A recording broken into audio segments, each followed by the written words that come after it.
Good morning student, welcome to Hug Your Bug. In today's lecture we are going to learn literals topic. But before diving into this lecture I would like to request you कि अगर आप C++ को बहुत अच्छे से सीखना चाहते हैं तो इसी प्लेलिस्ट में आपको सारी वीडियोस अवेलेबल मिल जाएंगी. आपको लेक्चर्स को उनके सीरियल ऑर्डर में फॉलो करना है. Don't try to skip any video. If you feel कि ये टॉपिक आपको बहुत अच्छे से आता है then I would recommend you कि आप उसके लिए वीडियो की स्पीड को इंक्रीज़ करके उस वीडियो को वॉच कर लीजिए. But don't try to skip any part, otherwise हो सकता है आप कोई बहुत इंपॉर्टेंट कॉन्सेप्ट मिस कर दें. सो चलिए लिटरल से स्टार्ट करते हैं. सबसे पहले ये जानना ज़रूरी है आपके लिए कि लिटरल्स होते क्या है. आपने कई बार मुझे कोड में या कहीं भी प्रोग्राम में लिखा देखा होगा int x is equals to 10. Last video में हमने बहुत डिटेल में देखा था हमारे प्राइमरी डेटा टाइप्स को. वहाँ पर भी आपने मुझे कई बार ये 10 वैल्यू या फिर a वैल्यू किसी कैरेक्टर में स्टोर करते देखा था. सो बेसिकली इन्हीं को हम लिटरल बोलते हैं. अगर मैं इसकी डेफिनेशन की बात करूँ तो literals are the fundamental element that is use to represent fix values.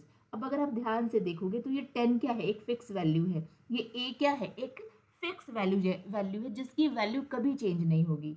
ये x क्या है, ये वेरिएबल है, इसकी वैल्यू चेंज होगी क्योंकि ये एक कंटेनर का नेम है जिसमें हमने 10 रखा है. अगर मैं इस a को भी कहीं स्टोर करूं तो मैं इस टाइप से लिखूंगी char ch is equals to single quote में a. तो ch क्या है, एक वेरिएबल है, एक कंटेनर का नेम है जिसमें कि मैंने a रखा है. ये जो वैल्यू रखी गई है ये इसी को हम बोलते हैं literal. This is literal because this is a fixed value. इसकी जो वैल्यू है वो कभी चेंज नहीं होगी. ये हमेशा जहाँ भी रखा जाएगा 10 ही रखा जाएगा और 10 को हमेशा हम 10 की तरह से ही समझेंगे. बट अगर इस x में मैं फर्दर किसी पॉइंट पे 20 रख दूँ तो x की वैल्यू अब क्या हो गई 20. बट 20 की वैल्यू इटसेल्फ तो हमेशा 20 ही रहेगी ना. दैट्स वाई इसको हम बोलते हैं कि ये फिक्स्ड वैल्यू है और ये एक फंडामेंटल एलिमेंट भी होता है किसी भी प्रोग्राम में. तो a is what, literal. 10 is what, literal. Hug your bug is what, literal. 10.34 is what, literal. These all are literals. अब literals के multiple types होते हैं. सबसे पहले एक प्रोग्राम की हेल्प से हम थोड़ा सा और देख लेते हैं, उसके बाद मैं आपको literals के टाइप्स बताऊंगी. यहाँ मैंने एक वेरिएबल बनाया x और उसमें वैल्यू रखी है 10.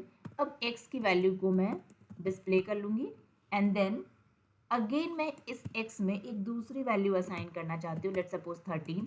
और अब मैं फिर से इस x की वैल्यू को डिस्प्ले कर लूँगी और इसके बाद नेक्स्ट लाइन में मैं इस 11 को डिस्प्ले करूँगी एंड देन 13 को. सेव करके रन कर लेते हैं. This is what I want to teach you कि x की वैल्यू पहले मैंने क्या रखी, यहाँ पे 10 रखी. तो 10 क्या है, एक लिटरल है, बट x क्या है, एक वेरिएबल है. जब मैंने x की वैल्यू डिस्प्ले की तो आपने यहाँ देखा कि मुझे 10 मिला. फिर मैंने x को अपडेट कर दिया 13 से तो मुझे 13 मिला. इट मीन्स x की वैल्यू हर टाइम पे क्या हो रही है, वेरी कर रही है जब जब हम चेंज कर रहे हैं x की वैल्यू को. बट जब मैंने 11 लिखा तो ये 11 वैल्यू ही प्रिंट हुई ना. 13 लिखा तो 13 ही प्रिंट हुई ना. इट मीन्स कि ये फिक्स्ड वैल्यू है, इसकी वैल्यू कभी चेंज नहीं होगी. तो ये जो फिक्स टाइप की वैल्यूज होती है ना, इन्हीं को हम लिटरल बोलते हैं. Types of literals. So the first type is our integer literal. Second is floating point literal. Third is character literal. Fourth is string literal and fifth is boolean literal. अब हम वन बाय वन देख लेते हैं इनको. सबसे पहले हम देखेंगे what is integer literal. Integer literals are basically the values that represent whole number, means without decimal point, without fractional point, like 10, 20, 80, etc. These are integer literals. One more thing, it can be positive और negative. ये positive भी हो सकता है like 10, हम इसको +20 भी लिख सकते हैं. We can also write -80. Means integer literal can be positive and negative. इसके साथ साथ it can have different basis. इनकी बहुत सारे बेस होते हैं. अब ये जो 10 है, 20 है, 80 है, ये सब किस बेस का नंबर है. अगर आपने नंबर सिस्टम पढ़ा होगा तो आपको पता होगा कि these all are base 10 numbers, means decimal base के ये नंबर्स हैं। डिफरेंट बेस में कौन सा बेस हो सकता है? एक बेस हो सकता है हमारे पास डेसिमल, एक बेस हो सकता है हमारे पास बाइनरी, एक बेस हो सकता है हमारे पास ऑक्टल एंड हेक्साडेसिमल। सो ये 4 बेस में हमारे पास इंटीजर लिटरल्स हो सकते हैं। सबसे पहले हमने क्या सीखा? इंटीजर लिटरल्स कोई वैल्यू होती है जिसका कि कोई भी फ्रैक्शनल या डेसिमल पार्ट नहीं होगा। उसके बाद हमने सीखा ये पॉजिटिव और नेगेटिव हो सकता है। इसके साथ ही साथ ये 4 बेस में हो सकता है, decimal, binary, octal and hexadecimal. अब देखते हैं ये जो डेसिमल लिटरल्स होते हैं इनको हम कैसे लिखेंगे। फॉर एग्जाम्पल आपने ऐसा लिखा देखा होगा, int x is equals to 10। This is decimal literal. It means कि इस लिटरल वैल्यू से पहले अगर आपको कोई भी प्रीफिक्स नहीं मिलता है, इट मीन्स कि ये लिटरल कैसा है? डेसिमल लिटरल है। ये कैसा लिटरल है? डेसिमल लिटरल है। Decimal literal. For example int y is equals to 30। इस 30 से पहले you don't have any prefix, so this is also a decimal literal. अब डेसिमल लिटरल होता क्या है? ये तो दिखता ऐसा है बट ये होता क्या है? डेसिमल लिटरल रिप्रेजेंट करता है कोई भी एक ऐसा इंटीजर जिसका कि बेस 10 हो। ऐसे लिखने का मतलब क्या है कि 30 का बेस क्या है? वो 10 है। नेक्स्ट है हमारा binary literal. Binary literal basically represent करता है वो इंटीजर जिसका कि बेस 2 होता है। For example 1010, this is a binary number, but compiler को कैसे समझ में आएगा कि ये 1010 नहीं है, 1010 है? क्योंकि इसको तो हम ऐसे भी रीड कर सकते हैं ना कि ये 1010 है, लेकिन कंपाइलर को मुझे बताना है कि ये 1010 बाइनरी नंबर है, तो इससे पहले मैं एज अ प्रीफिक्स यूज करूंगी 0b। इससे कंपाइलर को पता चलेगा कि ये जो नंबर है वो एक बाइनरी नंबर है, डेसिमल नंबर नहीं है। अगर मैं ये नहीं लिखती हूँ 0b तो कंपाइलर इसको ट्रीट करेगा 1010 एज अ डेसिमल। तो प्रीफिक्स लिखना है इंट x। ठीक है। अब प्रीफिक्स में आप क्या लगा सकते हैं? 0b, स्मॉल b भी लिख सकते हैं और 0 और कैपिटल b भी लिख सकते हैं। इससे मैंने कंपाइलर को ये मैसेज दिया कि ये जो नंबर मैं यूज़ कर रही हूँ ये डेसिमल नंबर ना होके कैसा नंबर है? बाइनरी नंबर है। तो आप प्रीफिक्स से देख के ये समझ सकते हैं। थर्ड है हमारा ऑक्टल नंबर्स। किसी भी नंबर को हम 8 बेस में रिप्रेजेंट करने के लिए क्या यूज़ करते हैं? ऑक्टल नंबर सिस्टम का यूज़ करते हैं। अगर मैं 52 लिखती हूँ तो this is a decimal number. अगर मैं 052 लिखती हूँ तो मैथमेटिक्स के केस में अगर आप देखें तो किसी भी नंबर से पहले अगर हम 0 यूज़ करते हैं तो इसकी कोई वैल्यू नहीं रह जाती, इसको भी हम 52 ही रीड कर सकते हैं। बट प्रोग्रामिंग लैंग्वेज में अगर मैंने किसी भी नंबर से पहले 0 यूज़ किया है तो ये नंबर ऑक्टल नंबर है। इट मीन्स कि अगर मैंने किसी भी नंबर से पहले एज अ प्रीफिक्स 0 रखा है तो फिर ये नंबर अब 52 किसका रिप्रेजेंट हो रहा है? ऑक्टल का। int x is equals to 052. So these both are different number. This is 52 of decimal and this is 052 of octal. ठीक है। And the next is your hexadecimal. अब hexadecimal के केस में क्या होता है? Again this is used to represent an integer in the base of 16. hexadecimal number का base क्या होता है? 16 होता है। अगर आपको अभी तक नंबर सिस्टम आपने नहीं पढ़ा है, बाइनरी, ऑक्टल, डेसिमल और हेक्साडेसिमल, तो एक बार थोड़ा इस पर रिसर्च कीजिएगा। बाइनरी वो नंबर सिस्टम होता है जिसका बेस होता है 2, बिकॉज इसमें हम 2 नंबर्स लेते हैं 0 और 1। डेसिमल वो नंबर सिस्टम होता है जिसका बेस होता है 10, बिकॉज इसमें हम 10 डिजिट्स का यूज़ करते हैं 0 to 9 का। ऑक्टल वो नंबर सिस्टम होता है जिसमें हम 8 डिजिट यूज़ करते हैं फ्रॉम 0 to 7। और हेक्साडेसिमल वो नंबर सिस्टम होता है जिसमें हम 16 डिजिट का यूज़ करते हैं, 16 कैरेक्टर कह सकते हैं उसका यूज़ करते हैं, जिसमें 0 to 9 तक हम यूज़ करते हैं नंबर्स का, और फिर 10, 11, 12, 13, 14 और 15 को रिप्रेजेंट करने के लिए हम यूज़ करते हैं ABCD और E का। ABCDE और F का। ठीक है। अगर आपको ये सही से आता है तो ठीक है, नहीं आता तो थोड़ा सा इस पर रिसर्च करके इसको सीख लीजिएगा। तो हम बात कर रहे थे हेक्साडेसिमल के बारे में। अगर मुझे हेक्साडेसिमल नंबर रिप्रेजेंट करना है या डिक्लेयर करना है तो मैं कैसे लिखूंगी? Int x is equals to 0x and then अपनी वो वैल्यू जिसको कि मैं हेक्साडेसिमल में लिखना चाहती हूँ। फॉर एग्जाम्पल अगर मैंने लिखा 2a, तो ये क्या है? ये नंबर है, ये लिटरल है। कैसा लिटरल है? हेक्साडेसिमल लिटरल है। मुझे कैसे समझ में आया? क्योंकि इस नंबर से पहले, इस लिटरल वैल्यू से पहले मैंने प्रीफिक्स देखा, रखा, और वो प्रीफिक्स क्या है? 0x। तो मैं 0 और स्मॉल x भी लिख सकती हूँ, या फिर 0 और कैपिटल X भी रख सकती हूँ। अब जरा इसको हम प्रैक्टिकली देखते हैं हिस्टोग्राम में। सबसे पहले एक x लिया और जिसमें मैं रखूँगी एक डेसिमल वैल्यू, मैं यहाँ पे रख लेती हूँ 42। फिर मैंने एक y लिया, इसमें मैंने रखा 0 B 10 10 10। फिर मैंने लिया z और इसमें मैंने रखा 0 5 2। और फिर मैंने लिया एक k और इसमें मैंने रखा 0x 2a। ठीक है, अब मैं इसको रन करती हूँ। सबसे पहले x क्या था? मेरा डेसिमल नंबर था ना, तो मैं यहाँ पे लिख दूंगी decimal x।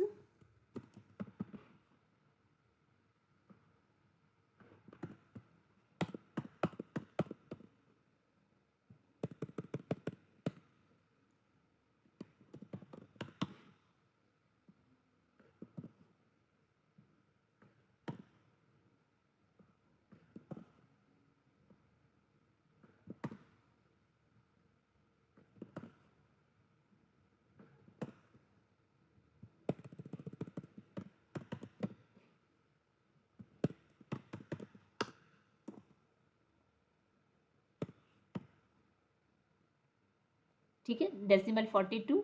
This is binary क्योंकि इसमें प्रीफिक्स क्या है? 0b। दिस इज ऑक्टल क्योंकि इसमें प्रीफिक्स क्या है? 0। और दिस इज हेक्साडेसिमल क्योंकि इसमें प्रीफिक्स क्या है? 0 और x। तो अब देखिए, डेटा टाइप मैंने सब में इंटीजर ही यूज़ किया है, बट यहाँ पे जो मैंने लिटरल वैल्यू स्टोर की है वो एक बार डेसिमल, एक बार बाइनरी, एक बार ऑक्टल और एक बार हेक्साडेसिमल।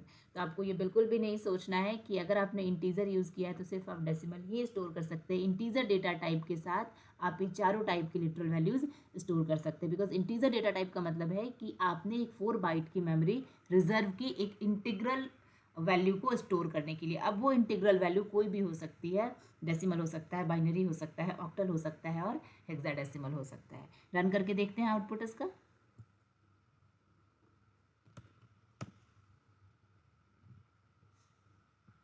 अब देखो, मैंने 42 को ही डिफरेंट फॉर्मेट में स्टोर किया था। 42 का बाइनरी स्टोर किया था, 42 का ऑक्टल स्टोर किया था, 42 का हेक्साडेसिमल स्टोर किया था।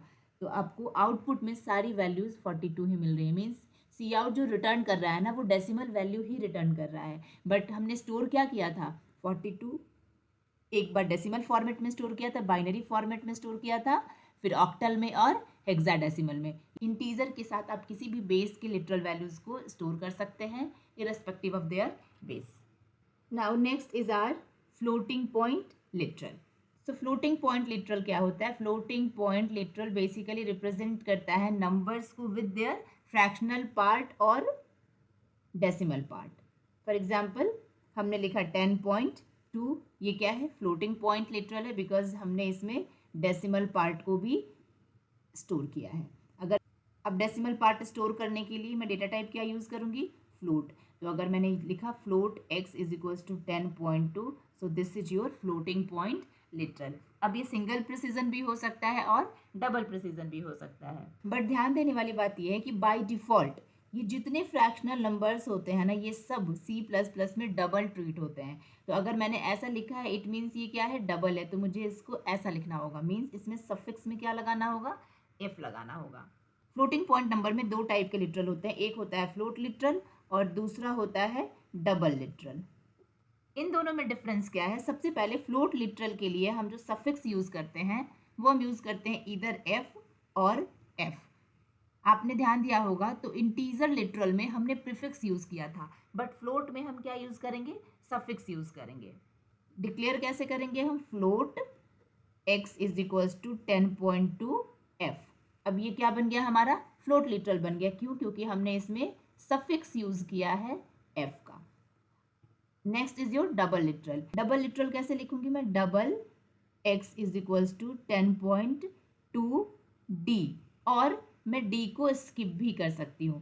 तो इधर सफिक्स में अगर डी मिला है तो, या फिर absence of D, both is considered as equivalent. और ये जो 10.2 है ये बाय डिफॉल्ट कैसा कंसीडर किया जाएगा, डबल वैल्यू किया जाएगा। तो 10.2 डी और 10.2 बोथ आर सेम। थर्ड हमारे पास फ्लोटिंग पॉइंट लिटरल होता है, that is long double floating point literal. इसके लिए हम क्या सफिक्स यूज करते हैं, एल या फिर एल का यूज करते हैं। डिक्लेयर कैसे करेंगे इसको, long double x is equals to 314 L. अगर किसी भी नंबर में हमने डेसिमल पॉइंट का यूज नहीं किया है और उस नंबर को मैं फ्लोटिंग पॉइंट लिटरल की तरह स्टोर कर रही हूँ, तो ये फिर कंसीडर किया जाएगा लॉन्ग इंट में। तो इस बात का ध्यान रखना है, आपको इसको ऐसे लिखना होगा, double x is equals to 314.4 L. अगर आप ऐसा लिखते हैं इट मीन्स कि ये क्या है, long double floating point literal है। बट अगर आपने डेसिमल पॉइंट मिस किया तो फिर ये कंसीडर किया जाएगा लॉन्ग इंट में, डबल कंसीडर नहीं किया जाएगा। फोर्थ, फ्लोटिंग पॉइंट लिटरल्स को हम साइंटिफिक नोटेशंस में भी लिख सकते हैं। अगर हमारे पास बहुत बड़ी या बहुत छोटी वैल्यूज़ हैं तो इनको लिखना हमारे लिए टफ होता है, तो इसको हम कॉम्पैक्ट फॉर्म में लिखने के लिए साइंटिफिक नोटेशन का यूज़ करते हैं, long double x is equals to 1.22 e 11. It means what I want to write 1.22 into 10 to the power 11। कितनी बड़ी वैल्यूज है ये मुझे लिखना होता, तो इसकी जगह पे मैं इसको ऐसे भी डिक्लेयर कर सकती हूँ। या फिर अगर मुझे कोई बहुत छोटी वैल्यू डिक्लेयर करनी है, like suppose long double x is equals to 1.22 e to the power -11, तो ये भी बहुत छोटी वैल्यूज है। ये वैल्यू कितनी है, 1.22 इंटू 10 टू द पावर -11। तो मैं इसको साइंटिफिक नोटेशन में इस तरीके से भी लिख सकती हूँ। ये बिल्कुल वैसे ही जैसे कि आपने मैथ्स में देखा था। सबसे पहले हमने क्या देखा था, float a is equals to let's suppose 12.2 f, उसके बाद float b is equals to 12.2, then double c is equals to 12.2 d, double d is equals to 12.2,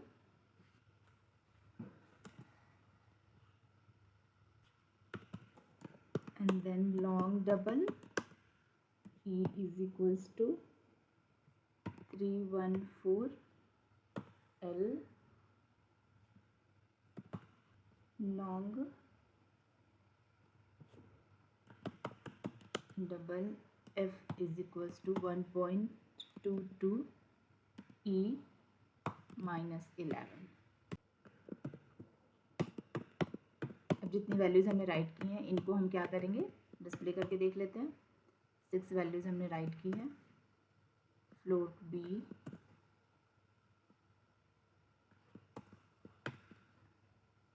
double C, so this is double c, double d, double d, long double e, long double e, and then long double f. So this is long double f.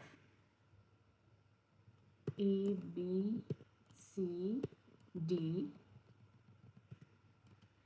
E F। इसमें क्या है, अब ध्यान से देखो, मैंने अभी आपको बताया कि 12.2 f ये तो फ्लोट है, बट 12.2 क्या है, ये डबल होगा बाय डिफॉल्ट। ऑल्दो मैंने इसको रखा तो है एक फ्लोट डेटा टाइप में, बट क्या ये फ्लोट है, नहीं, ये डबल होगा। तो यहाँ पे मैं ब्रैकेट में लिख देती हूँ ताकि जब मैं डिस्प्ले करूँ इसको तो आप रिलेट कर पाओ। अब ये 12.2 डी क्या है, डबल है, ये 12.2 क्या है, ये भी डबल है, और ये दोनों लॉन्ग डबल तो है ही। तो बाय डिफ़ॉल्ट वैल्यू क्या है हमारी, डबल। अब जरा इसको रन करते हैं और चेक करते हैं, ठीक है। ये मेरी वो वैल्यू थी फ्लोटिंग पॉइंट वाली। Now the next is character literal. Next is our character literal. Character literal क्या होता है, कैरेक्टर लिटरल वो वैल्यूज होती हैं बेसिकली जो रिप्रेजेंट करती हैं एक सिंगल कैरेक्टर को या इंडिविजुअल कैरेक्टर को। इसको हम इनक्लोज करते हैं सिंगल कोट में, अच्छा, जितने हमारे एस्केप सीक्वेंस होते हैं ना वो भी कैरेक्टर लिटरल में ही आते हैं। हमारे पास एक आस्काई सिस्टम है। इस सिस्टम के अकॉर्डिंग 128 कैरेक्टर सेट पॉसिबल है। 128 कैरेक्टर सेट पॉसिबल है। तो हमारे पास जितने कैरेक्टर्स हैं कीबोर्ड में, इनको हम एक नंबर से भी रिप्रेजेंट कर सकते हैं और उन्हीं को हम उनका आस्काई नंबर बोलते हैं। फॉर एग्जाम्पल, अगर मैं बात करूँ कैरेक्टर ए की, तो ये जो कैरेक्टर ए है सिंगल कोट में, इसका आस्काई नंबर जो होता है वो होता है 67। वैसे ही अगर मैं स्मॉल ए की बात करूँ तो इसका जो आस्काई रिप्रेजेंटेशन है वो डिजिट है 97। सॉरी, ये जो हमारा कैपिटल ए है ना, ये 65 होता है और स्मॉल ए 97। ये जो ज़ीरो है एज अ कैरेक्टर फॉर्म, अगर हम इसका आस्काई नंबर फाइंड आउट करें तो इसका जो आस्काई नंबर होता है वो होता है 48। 1 का होता है 49, 2 का होगा 50 एंड सो ऑन। ठीक है, 9 तक के लिए। वैसे ही ए का 65 है तो इसमें हम अगर 25 प्लस कर देंगे तो वो कैपिटल जेड का हो जाएगा, और स्मॉल ए का 97 है तो इसमें हम प्लस 25 कर देंगे तो वो हो जाएगा हमारे स्मॉल जेड का। ठीक है, तो अगर मैं 1 एज ए कैरेक्टर लिख रही हूँ तो इंटीजर में मैं बात कर रही हूँ 49 की। अगर मैं a small a as a character लिख रही हूँ तो इंटीजर में मैं बात कर रही हूँ 97 की। अब इसको हम एक प्रोग्राम की हेल्प से समझ लेते हैं। मैंने यहाँ पे लिया कैर सी इज इक्वल्स टू ए और सी आउट सी, तो क्या डिस्प्ले हो जाएगा? ए ए। नाउ मैंने एक और कैरेक्टर लिया डी इज इक्वल्स टू 0। ठीक है, अब मैं डी को डिस्प्ले करती हूँ। एक बार यहाँ पे हम लाइन चेंज कर ले।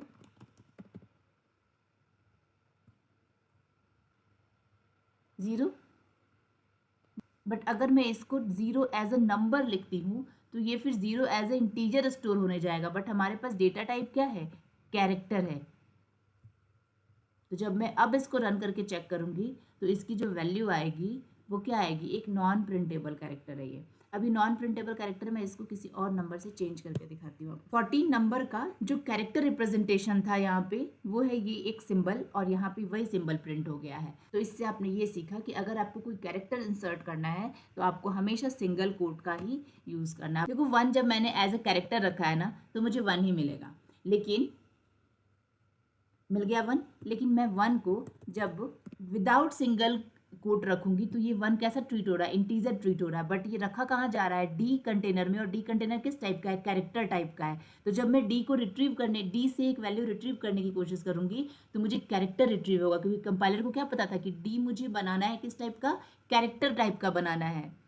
कंपाइलर को ये पता है कि डी के लिए जो मुझे मेमोरी स्पेस रिजर्व करना है वहां पर एक कैरेक्टर रखा जाएगा। तो कंपाइलर ने 1 को कैसा ट्रीट किया? एक कैरेक्टर ट्रीट किया, और उसने 1 का जो कैरेक्टर रिप्रेजेंटेशन था आस्काई टेबल के अकॉर्डिंग वो उसने वहां पे रख दिया, और ये है हमारा स्माइली। तो जब मैं डी को प्रिंट करने जाऊंगी तो फिर मुझे ये स्माइली प्रिंट होगा। लेकिन अगर आप 1 को एज इट इज़ 1 ही रखना चाहते हैं तो 1 को आपको एज अ कैरेक्टर रखना पड़ेगा। अदरवाइज जो फिर आपको रिजल्ट मिलेगा वो डिपेंड करेगा आपकी आस्काई वैल्यूज पे।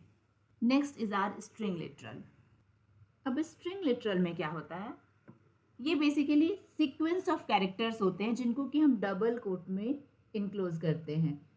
For example, hug your bug, this is string literal. Why? क्योंकि सबसे पहले हमने क्या देखा कि हमने कलेक्शन ऑफ कैरेक्टर्स रखा है। कहाँ रखा है? एक डबल कोट में, इसीलिए हम इसको बोलते हैं स्ट्रिंग लिटरल। इसको रिप्रेजेंट करने के लिए हम कांस्टेंट पॉइंटर का यूज़ करते हैं। अब ये अभी आपको समझ अगर नहीं आ रहा होगा तो कोई बात नहीं है, इसको स्किप कर दीजिएगा अभी के लिए। हम इसको सीखेंगे आगे जब हम पॉइंटर सीख रहे होंगे। अभी आप बस इतना सीख लो कि इसको हम ऐसे ही रिप्रेजेंट करते हैं। अब इसको भी const char pointer str is equals to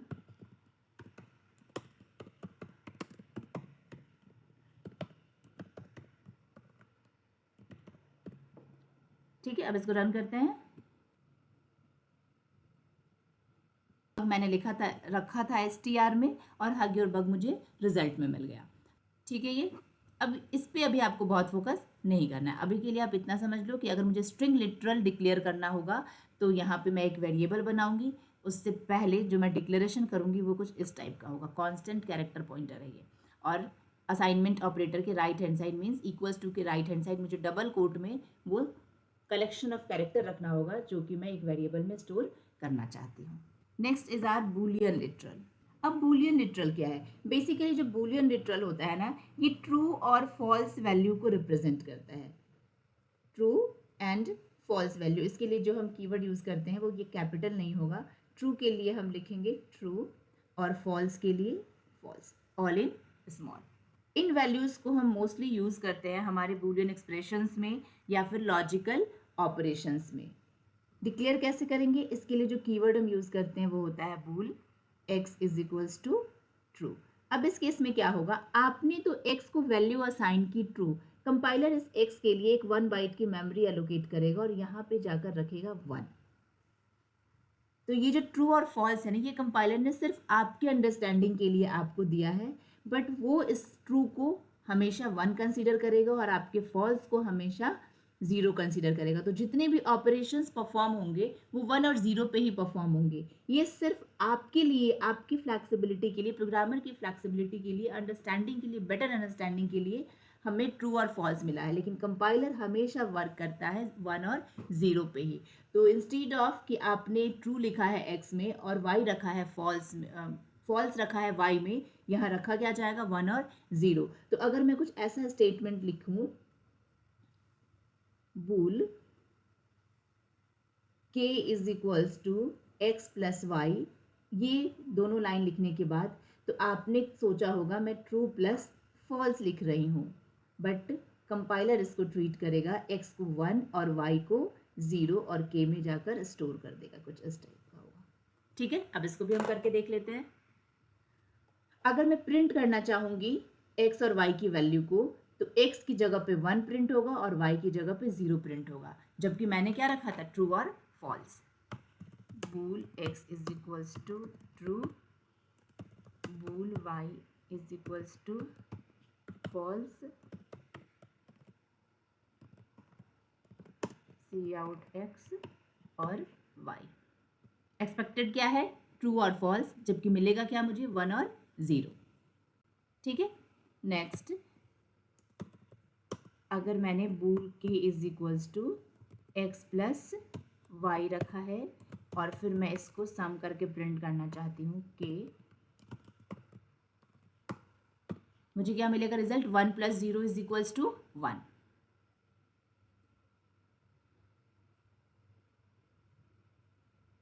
done. तो मैं ऐसा भी लिख सकती हूँ इफ स्टेटमेंट के साथ, if true then print true, if false then print false. अब ये इफ क्या है ये हम फिर बाद में सीखेंगे। So that's all about literals and that's all about this video also.